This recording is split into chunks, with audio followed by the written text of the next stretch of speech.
Muy buenas tardes, Sebastián, ¿qué tal? Hola, buenas tardes, Gemma. Bueno, pues hemos venido aquí a Cártama justamente a recibir, para poder realizar y seguir con el segundo Festival de Poesía en Línea Algarabía 2021. Para ello vas a ofrecernos un taller sobre poesía. Una exposición sobre las relaciones entre arte y poesía. Pues me gustaría que te presentaras un poco para que te conocieran también un poco los que nos están viendo aquí.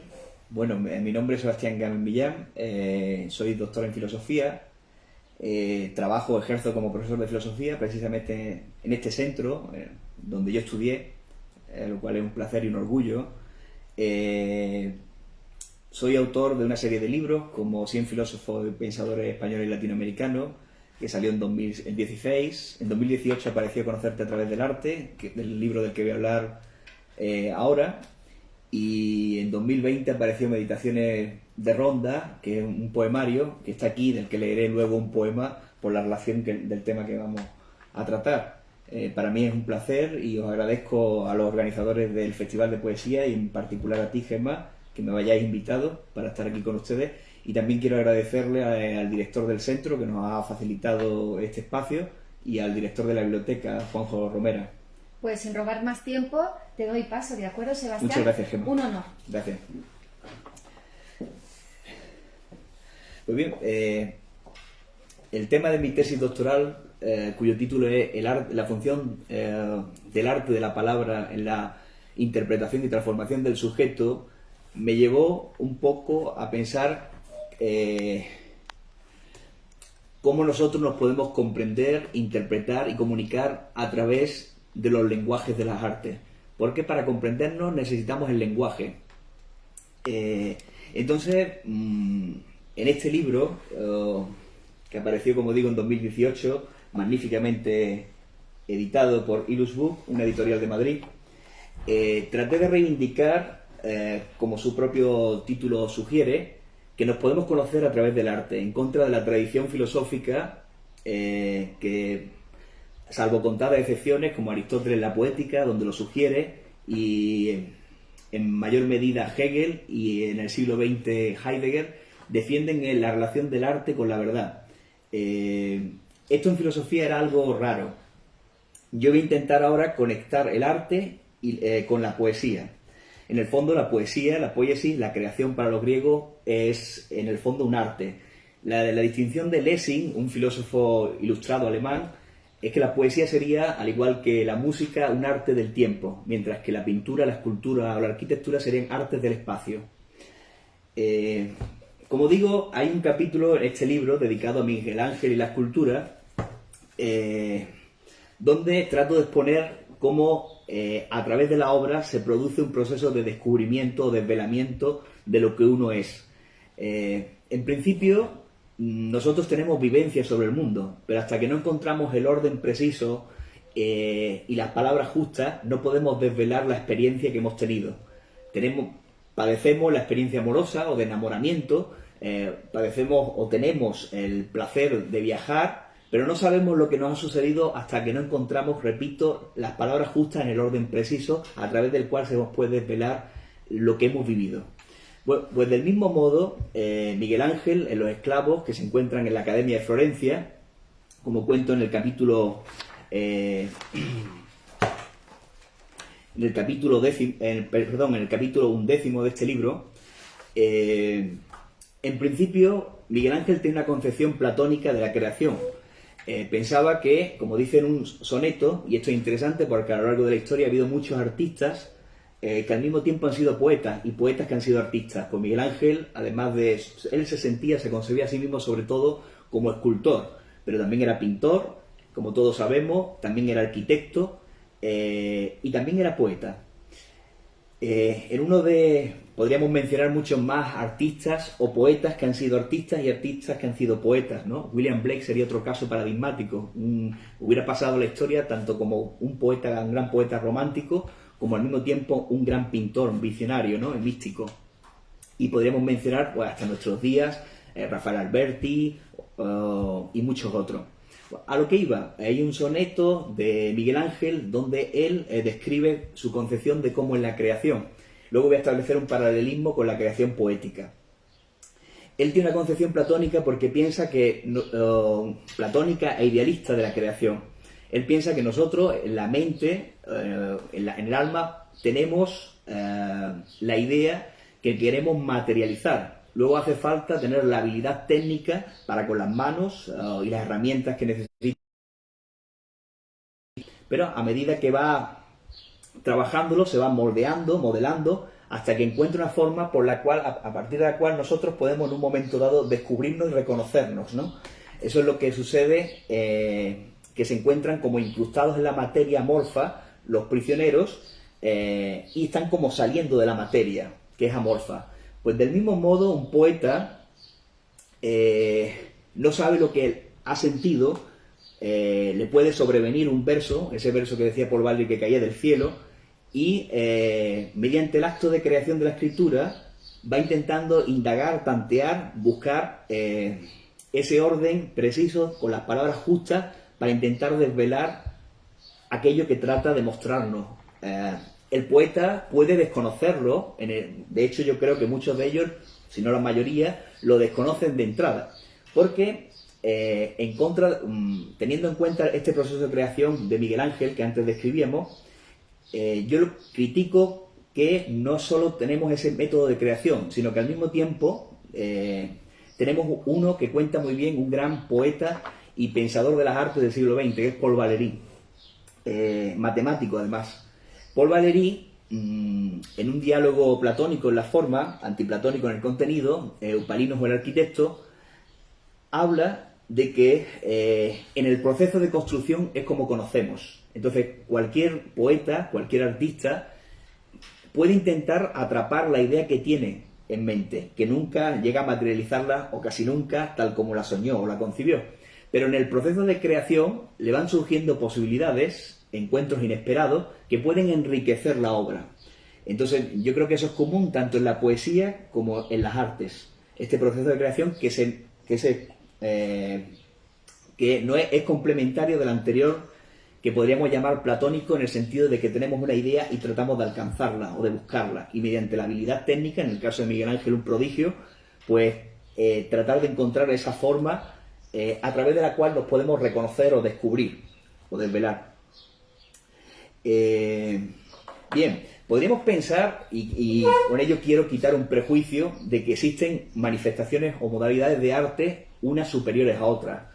Así, a lo largo de la historia de la filosofía, por dar una visión panorámica de la historia de la filosofía moderna, pues podemos pensar que para Schopenhauer el arte más elevado es la música, al igual que para Nietzsche, dos pensadores del siglo XIX, que atraviesan prácticamente el siglo XIX.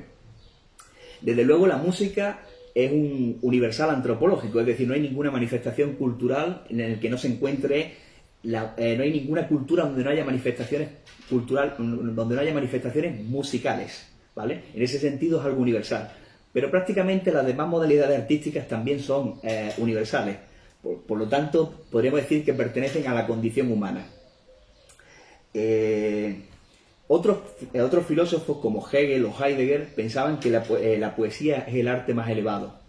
Yo no diría que existe un arte más elevado que otro. Yo creo que la razón es plural, y eso significa que que dependiendo de los fines que nos propongamos, puede haber un arte más adecuado que otro para conseguir lo que nos proponemos.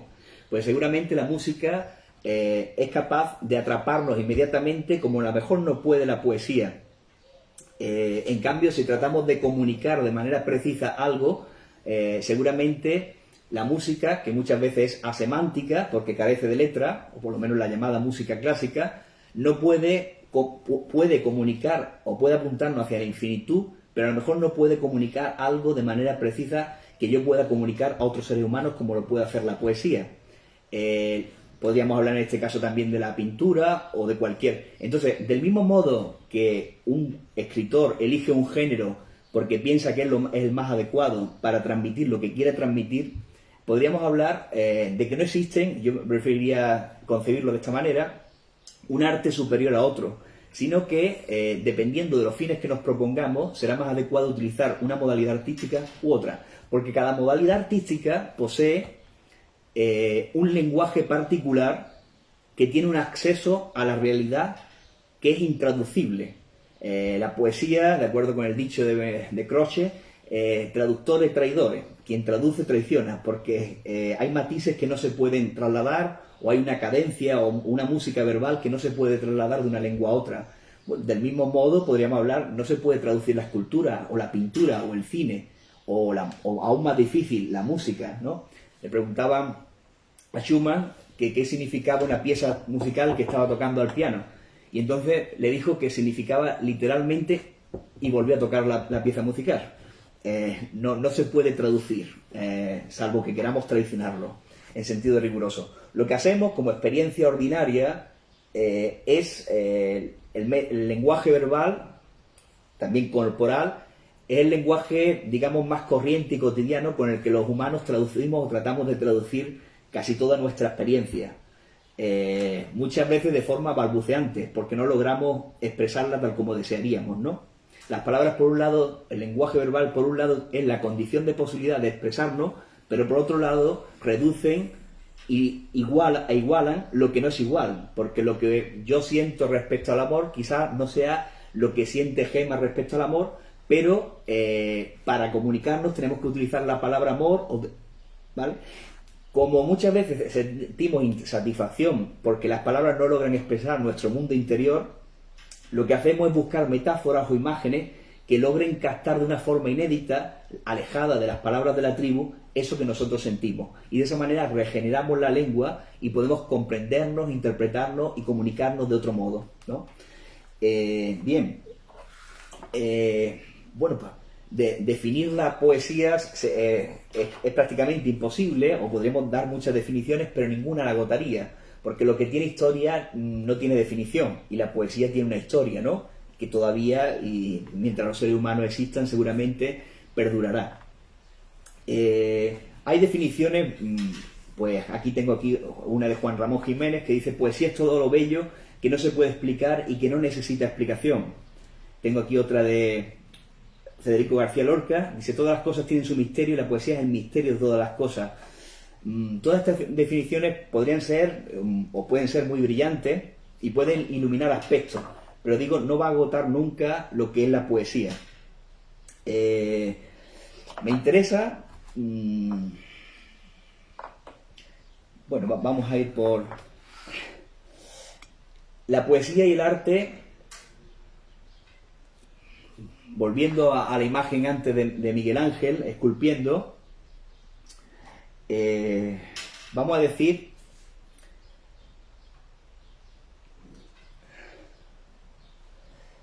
que en la poesía y el arte, o mejor, voy a intentar definir lo que es el arte, que ocurre lo mismo, también tiene una historia y no se podría agotar en una definición, pero podríamos tantearlo y para hacernos una idea de manera siquiera aproximada. Desde un punto de vista del espectador, el arte es aquello donde se produce, de acuerdo con una definición de un filósofo norteamericano, Arthur Danto, donde se produce una transfiguración de la visión cotidiana. La visión cotidiana es alterada y transformada por medio del arte. Eso sería desde el punto de vista del espectador o del lector. Pero desde el punto de vista del artista, el artista, a diferencia del artesano, si bien el artista debe dominar una técnica, el artista no es un artesano. Un artesano sabe a dónde va y lo hace con una precisión técnica casi insuperable. Seguramente incluso mejor que pueda hacerlo que un artista. Pero el artesano siempre llega al mismo fin, sabe a dónde va. El artista camina a tientas, no sabe a dónde va. Y precisamente porque no sabe a dónde va, puede descubrir algo que no existía antes de la creación. En ese sentido, tiene mayor capacidad de innovación, de creación, de descubrimiento, ¿vale? Una de las tesis que defiendo en el libro es que el arte siempre tiene que ver con la condición humana, con cómo sentimos, pensamos, experimentamos el mundo. No tiene que ver con la naturaleza, que en eso tienen sin duda las ciencias naturales mayor capacidad de conocimiento, de predicción, de explicación. Bien, pues el arte y la poesía tienen más que ver con el cómo que con el qué. El qué es el tema. Los temas pueden ser muchas veces similares a lo largo del tiempo y a través de las culturas, ¿no? Pues puede ser el paso del tiempo, el amor, el sufrimiento, lo que fue y no fue y pudo haber sido, la soledad, el deseo de comunicarnos, que luego hablaré sobre ello.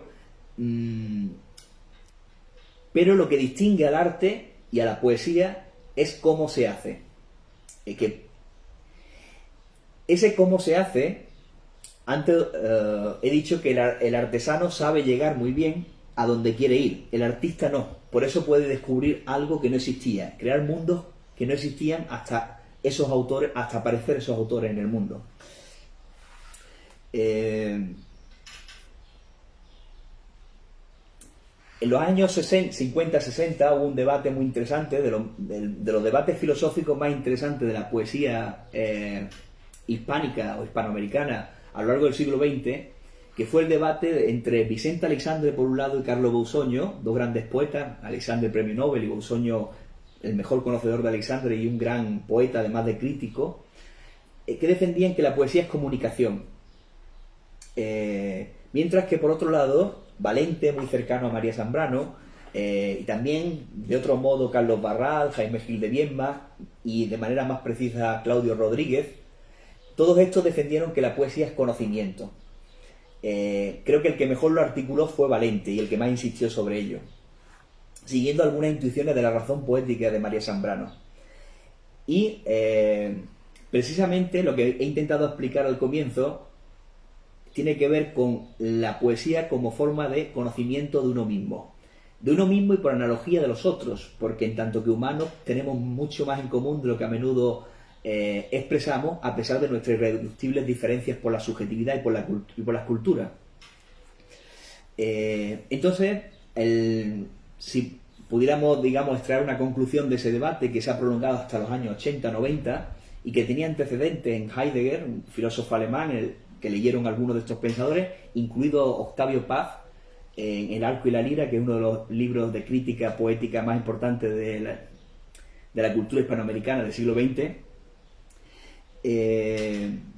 Una conclusión sería que la poesía es una forma, primero, de conocimiento de uno mismo a través del acto de creación y, en segundo lugar, un acto de comunicación en el proceso de recepción del poema. Y esa comunicación, para distinguirla pues de la información que podemos leer en los medios de comunicación de masas, pues en un periódico, en la televisión, yo diría que es una comunicación solidaria. Porque leyendo poesía, al igual que contemplando arte o siendo espectador de una película, sentimos un abrazo solidario en el sentido de que nosotros creíamos que estábamos solos ante una serie de vivencias del mundo y de repente descubrimos maravillosamente que eso que nosotros sentimos también lo sienten otros, pero ellos, los artistas, los creadores, los poetas, han logrado expresarlo, ya sea a través del cine, a través de la pintura.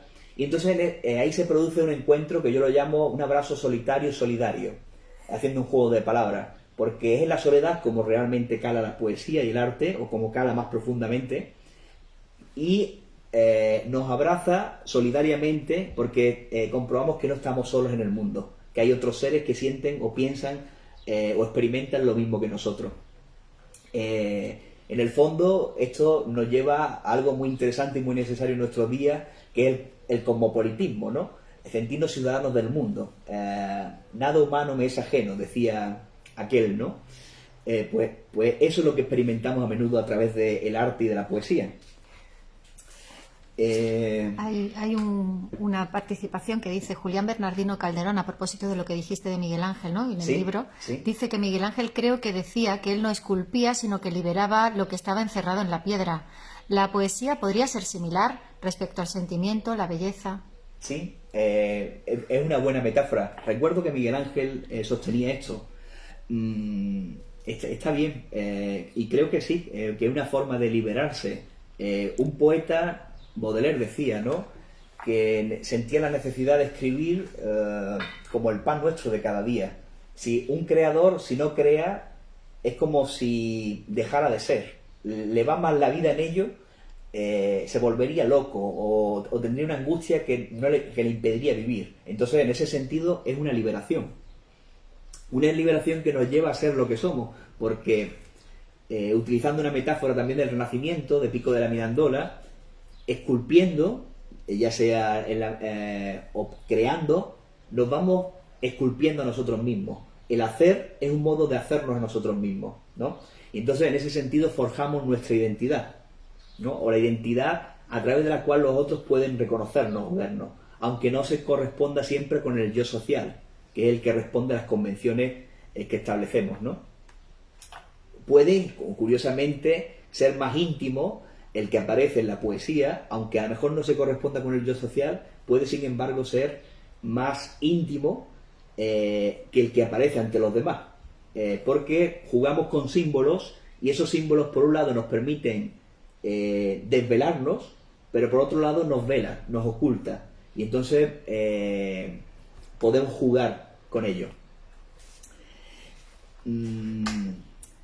Hay algo que a menudo se nos escapa en el proceso de creación de la poesía y en el proceso de creación artística, en cualquier modalidad de ella, y es que no es solo un acto de conocimiento o comunicación, sino es una forma, yo lo llamaría un ejercicio ascético, o un ejercicio poético, o un ejercicio artístico, por el que nosotros tratamos de percibir, comprender y habitar el mundo de otra manera. Todas las personas, por el hecho de aparecer en el mundo, cosa que no elegimos y a menudo hemos olvidado, tenemos una serie de contradicciones. Para intentar liberarnos, por utilizar ese término, de las contradicciones con las que vivimos, necesitamos crear. Y entonces la creación artística o poética es un modo de intentar encauzar u organizar esas contradicciones con las que vivimos por el hecho de vivir, ¿no? En ese sentido, podríamos definir la ascesis o la ascética como no es tanto una renuncia, como habitualmente se ha entendido, como una preparación para lo incierto del destino. Pero el destino es esencialmente incierto. Nadie puede saber lo que le va a ocurrir con certeza. Siempre hay incertidumbre. Entonces, la creación artística y la creación poética es un modo de trabajar y de interpelarnos a nosotros mismos para acceder a otro modo de ser que nos permita afrontar las circunstancias de otra manera. Eso creo que también es algo en común entre las artes plásticas y la poesía. Pues existen muchas conexiones porque la poesía ha sido una fuente tradicional de creación para los artistas, ¿no? Pienso, por ejemplo, en las Metamorfosis de Ovidio o la Biblia, la cantidad de pintura y de obras que se han creado en torno a ella, algo prodigioso. Y del mismo modo, muchas veces los poetas, como veremos al final, en 3 poemas que he elegido, se han inspirado en las artes porque tienen muchos vasos comunicantes, tienen muchos aspectos en común. Hay otro aspecto que quisiera resaltar, y es que en un diálogo entre Peter Brook, el dramaturgo, el director de teatro, y Giacomo Rizzolatti, el científico, el neurólogo italiano, si no recuerdo mal, en 1996, Giacomo Rizzolatti y su grupo de investigación descubrió lo que denominó las neuronas espejo, que son aquellas que nos permiten ponernos en el lugar de los otros. En un diálogo con Peter Brook le dijo que ese era el presupuesto con el que trabajaba el teatro y las artes desde hacía miles de años. No lo sabíamos, pero lo intuíamos, ¿no? Porque precisamente el arte puede mejorar nuestra capacidad. Hoy diríamos, está muy de moda la palabra empatizar, ¿no? A mí me gusta más una palabra, pero si nos liberamos del prejuicio que a menudo arrastra por el uso que hacemos de la palabra. Es una palabra, ahora utilizaré la definición que le daba Milan Kundera en La insoportable levedad del ser. La palabra es compasión. Compasión es etimológicamente padecer con el otro, no solo la tristeza, sino la alegría. Milan Kundera lo definía como el arte de la telepatía sensible, y por eso lo consideraba el sentimiento supremo. De hecho, y así lo pensaba Schopenhauer, es el fundamento de la ética, en el sentido de que si nosotros no podemos ponernos en el lugar de los otros, no podemos querer ayudarles o tender nuestro brazo, aun a sabiendas de que ayudando al otro podemos ayudarnos a nosotros mismos, ¿no? Entonces, me ha gustado mucho comprobar, o es una hipótesis que manejo, que Dante, del que se cumple el centenario este año, decía que si yo no puedo ser un caballo, no puedo representarlo. Es interesante, si nosotros no tuviéramos en la imaginación cualquier fenómeno, no podríamos representarlo. Necesitamos haberlo visto, haberlo percibido de algún modo, ¿no? Para luego representarlo. Pues esta frase de Dante me la he encontrado en otros pensadores, poetas, artistas orientales, citados por Chantal Maillard, también una excelente poeta y pensadora, y me hace sospechar o alentar la hipótesis de que existe, más allá de nuestras diferencias culturales y subjetivas, aspectos comunes entre las diferentes culturas, y este de la compasión creo que es sin duda uno de ellos. Entonces creo que tanto la poesía como el arte nos ayuda a desarrollar nuestra capacidad de compadecernos, no por el mal ajeno, que es como a veces se mal emplea el término compasión, sino sentir con el otro, tanto en la alegría como en la tristeza. En ese sentido, sin ninguna duda, nuestra humanidad, algo que también defiendo en este libro, depende de las artes en gran medida. El desarrollo de nuestra humanidad, que estaría emparentado con sentimientos como la compasión, la piedad, que María Zambrano la definía, aunque tenga un cariz cristiano, como saber tratar con lo otro, sentimientos como la empatía, como la simpatía, que defendieron una serie de filósofos como David Hume, son esenciales para el desarrollo de nuestra humanidad y dependen tanto de la poesía como de las artes, ¿no? Hay otro aspecto que quiero resaltar, tanto de la poesía como de las artes, y es el siguiente. Creo que para hacer poesía, como para crear arte, presuponemos que tenemos libertad. No lo podemos saber con certeza. Kant decía que es un presupuesto, se me ha ido ahora, un postulado de la razón práctica, porque no podemos saber a ciencia cierta si estamos determinados o no. Pero en todo caso, para crear algo que no existía antes de la creación de algo, y a eso yo lo llamo mundos que no son de este mundo, pero que se pueden incorporar a nuestro mundo, como lo kafkiano, lo borgiano, lo lorquiano, se necesita libertad, se requiere libertad. Pero la finalidad del arte, al igual que es producir o ensanchar nuestra humanidad, es también ampliar nuestros márgenes de libertad. Porque a través de las obras, si nosotros podemos conocernos a nosotros mismos, podemos cuidar mejor de nosotros mismos y a su vez cuidar mejor de los otros, lo que enlaza el conocimiento con la ética y con la política. En ese sentido, yo defendería, me atrevería a defender que la poesía y el arte amplían nuestros márgenes de libertad. Los sentimientos pueden ser amorfos. Necesitamos el lenguaje y experimentar con el lenguaje para extraerlo y poder representarlo y conocernos a nosotros mismos o comunicarlo a los otros. Yo no sé lo que siento, y ahora de repente me encuentro con estos versos. Es la ansiedad y el alivio de oír su voz. En esa antítesis, pues puedo reconocer que eso es lo que yo experimento. O estar contigo o no estar contigo es la medida de mi tiempo. Eso es lo que yo siento, ¿no? Y de esa manera reconozco lo que siento, desvelo lo que siento y lo puedo comunicar. Me comprendo a mí mismo y lo puedo comunicar a otros, ¿no? No sé cómo vamos de tiempo. Nos queda pues 15 minutitos. 15 minutos. Pues ahora, si os parece bien, he seleccionado 3 poemas que tienen como temática el arte. El primero es de Adam Zagajewski, que murió recientemente, un gran poeta polaco, europeísta y cosmopolita, aspirante al premio Nobel, y un gran prosista y ensayista.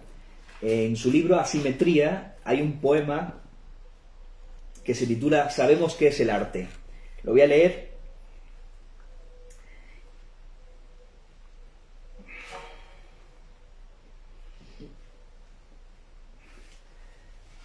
Sabemos qué es el arte. Sabemos qué es el arte. Conocemos bien la sensación de felicidad que nos aporta. A veces difícil, amarga, amargo dulce, y a veces solo dulce, como los postres turcos. Valoramos el arte porque quisiéramos saber qué es nuestra vida. Vivimos, pero no siempre sabemos qué significa. Así que viajamos, o sencillamente abrimos un libro en casa. Recordamos el momento de iluminación ante un cuadro, y también quizás recordemos qué nubes pasaban entonces por el cielo. Temblamos al oír cómo tocaba el violoncelista la suite de Bach. Cuando escuchamos cómo canta el piano, sabemos que puede ser la gran poesía, un poema escrito hace 3000 años o ayer mismo. Pero no entendemos por qué algunas veces en un concierto nos domina la indiferencia. No entendemos por qué algunos libros parecen ofrecernos el perdón, mientras otros no ocultan su rabia. Lo sabemos y después lo olvidamos. Con dificultad solo suponemos por qué sucede que las obras de arte se enrollan, se cierran como un museo italiano un día de huelga. ¿Por qué se enrollan también nuestras almas a veces y se cierran como un museo italiano un día de huelga? ¿Por qué el arte calla cuando suceden cosas terribles? ¿Por qué no lo necesitamos entonces, como si esas cosas terribles llenaran el mundo por completo, del todo, hasta el techo? No sabemos qué es el arte. Como no sabemos o no terminamos de saber qué es la vida, ¿no?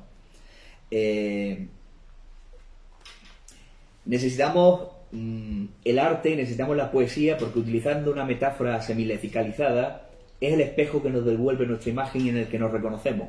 Pero también es, al mismo tiempo, el espejo deformante que pone en tela de juicio cómo somos. Y de esa manera puede criticarnos y cuestionarnos para llegar a ser de otro modo, ¿no?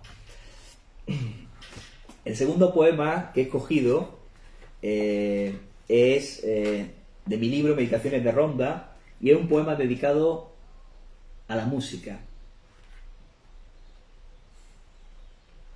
Asistía habitualmente a unos cursos de filosofía y música en la Real Maestranza, en la biblioteca de la Real Maestranza de Ronda. Escuchando música en la biblioteca de la Real Maestranza. Música, ¿a dónde me llevas con esa misteriosa sucesión de ritmos acompañada de embaucadores silencios? Estoy perdido, pues creo poder jugar contigo, pero eres tú quien juega conmigo. Desde una perspectiva física eres tan solo aire sonoro. Sin embargo, como una ola, de súbito estallas en nuestros cuerpos y nos llevas y nos arrastras por orillas de nuestra infancia y lejanos espacios inexplorados. A través de ti me sueño. Por ti he accedido a grutas de la memoria y de la imaginación que desconocía. Por ti he accedido a tonalidades sentimentales y afectivas que no había experimentado y que todavía carecen de nombre. Todo tú lo cantas y lo bendices, lo celebras y lo afirmas. Hasta el más miserable se puede sentir a salvo en ti. De ese tema apenas he hablado y es un tema muy interesante. Nietzsche, que fue un gran pensador, un filósofo, filólogo y también un poeta, hizo sus pequeñas incursiones en la música, con menos fortuna de la que hubiera deseado. Le compuso a su amada Luandrá Salomé un himno por la vida. Decía Nietzsche que no existe el arte pesimista, que arte pesimista es una contradicción en sus términos, porque el arte, incluso cuando parece ser pesimista, en el fondo siempre afirma. Y ese afirmar tiene que ver con lo que hace la música y lo que hacen las artes todas, que es celebrar la vida. Celebrar la vida es decir, sí quiero. La poesía y el arte tienen la capacidad de... Nosotros tenemos vivencias y las representamos. El arte puede ayudarnos a reconfigurar esas experiencias para verlas o representarlas de otro modo en el que resulte afirmado lo negativo, en el que la tragedia de la vida, y digo tragedia sin connotaciones despectivas, vivir es trágico, creo que nadie pidió aparecer en el mundo, y creo que nos suceden muchos, entre comillas, accidentes. La naturaleza, si pudiera pensar, se reiría ante ello. Y el arte y la poesía nos ayuda a asimilar eso mediante la creación, convirtiéndolo en una celebración de la vida, ¿no? Como tantas manifestaciones del arte. Celebrar equivale a afirmar la vida. En Rilke, en el poeta, que se inspiró mucho en Nietzsche, lo que pasa es que logra asimilarlo y transformarlo poéticamente. Celebrar la vida es la palabra que se repite mucho en los sonetos Orfeo, canto. El canto es celebración de la vida, ¿no? Es afirmación de aquello que pudo ser muy doloroso, trágico, si se quiere, pero que una vez que uno lo transforma por el arte, llega a afirmarlo, a convertir lo que fue en un así lo quise yo, ¿vale? Logra quererlo. Y por último, voy a leer un poema muy hermoso con el que termina este poemario, un poeta cubano, no tan conocido como Adam Sagalewski, José Pérez Olivares, Cristo entrando en Bruselas, que es el nombre de un cuadro también famoso, y se titula Palabras sobre la necesidad del arte. El libro está lleno, es un poeta y pintor, y está lleno de homenajes muy hermosos a la historia de la pintura, a Velázquez, a Goya, la Venus de Willendorf, etc. Y este es el poema con el que termina, y que tiene que ver con esta celebración de la vida que hablaba antes, que es común a la poesía y al arte. Palabras sobre la necesidad del arte. Cúmplase el destino para el que fue creado el arte. Cúmplase su misterioso privilegio, el afán de todos los seres que laten en él, que viven y mueren allí su vida y su muerte eternas. Que el arte nos accede con sus visiones, todas las visiones de su vasto reino, todas las mentiras y verdades que sumó para que el mundo pudiera mirarse y descubrirse en un espejo de aguas transparentes. Abramos la puerta para que venga y nos mire, para que asista a la cita y nos mire a los ojos.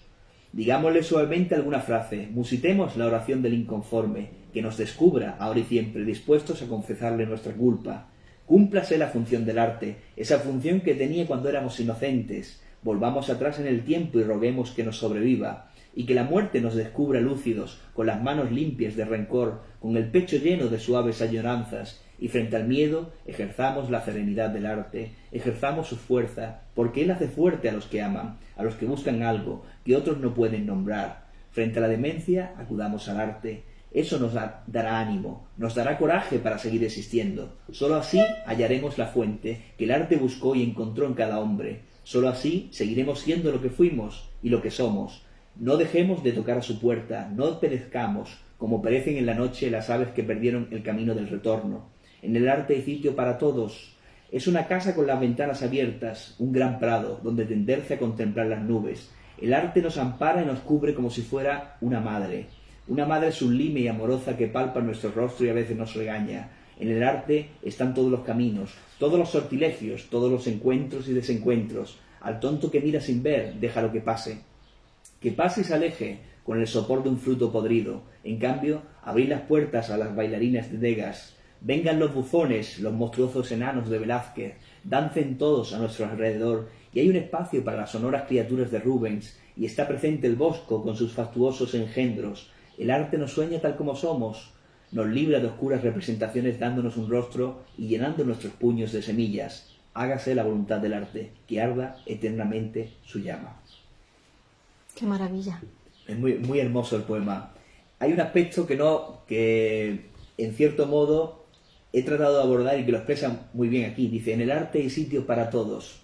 La solidaridad del arte es infinita, porque hay aspectos de nuestro yo que es múltiple y cambiante, evidentemente.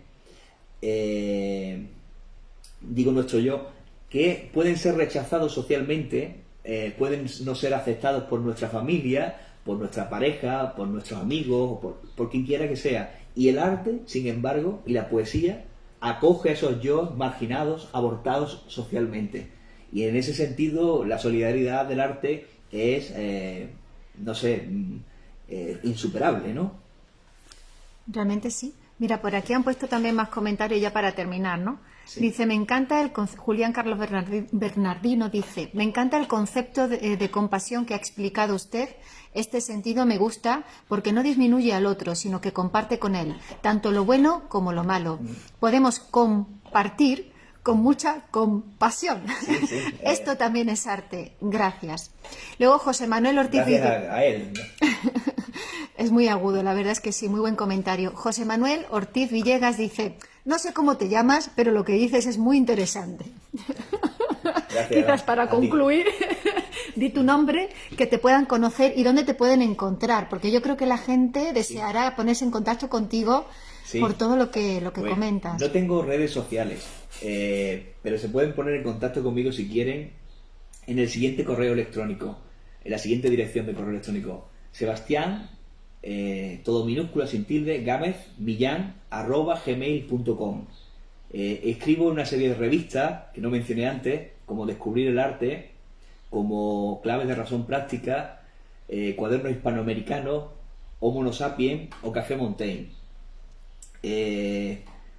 Muchas gracias a ustedes por vuestro tiempo, por vuestra paciencia y hasta siempre, ¿no? Y hasta siempre. Bueno, pues nosotros nos vamos a despedir y me voy a poner aquí a tu lado porque yo quiero darte 2 besos. Ven para acá. Y la verdad es que, bueno, nos sentimos muy honrados de haberlo tenido con nosotros. Ya veis la capacidad que tiene Sebastián de comunicador y para poder transmitir todo lo que va condensado, ¿no? Porque realmente hay mucho más de lo que hablar. Por tanto, no dudamos de volverte a invitar en futuras ocasiones para que puedas compartir con nosotros un poco más. ¿Te parece? Muchas gracias. Bueno, pues hasta siempre y al próximo taller y al próximo grupo, ¿de acuerdo? Venga, gracias. A ti.